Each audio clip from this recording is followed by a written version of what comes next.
Docker, Linux, Windows, macOS əməliyyat sistemləri üzərində qurula bilər. Biz bu kurs müddətində Docker'ın Linux mühitə qurulmasına və idarə olunmasına nəzər salacağıq.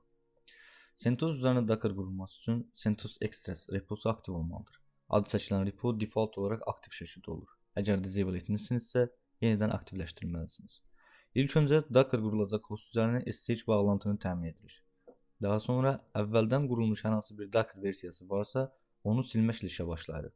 Bunun üçün yum remove komandasını icra edirik. Bundan sonra yum utils paketini qururuq və Docker reposunu əlavə edirik.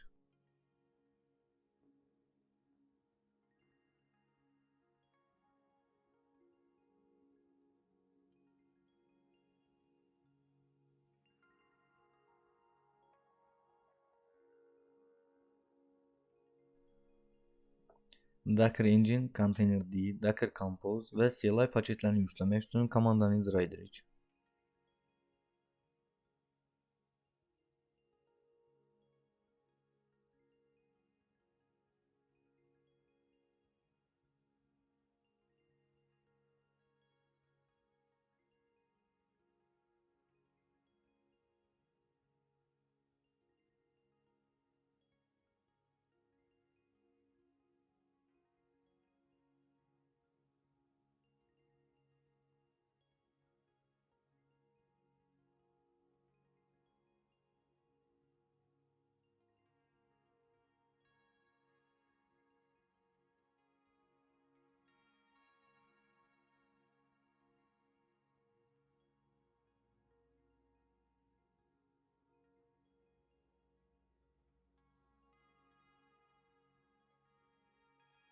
Daha sonra Docker işlə çala gətirmək üçün systemctl start docker komandasını icra edirik.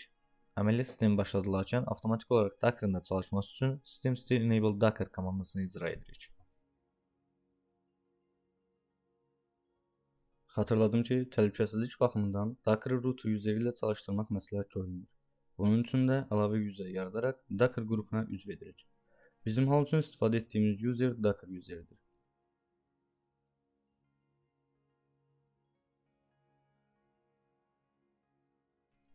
Dəyişikliklərin tətbiq olunması üçün logout olub yenidən login ola və ya new group docker komandasını icra edə bilərik. Artıq CentOS əməliyyat sistemi üzərində Docker quruldu və istifadəyə hazırdır. Docker V deyərək Docker versiyasını yoxlaya bilərik.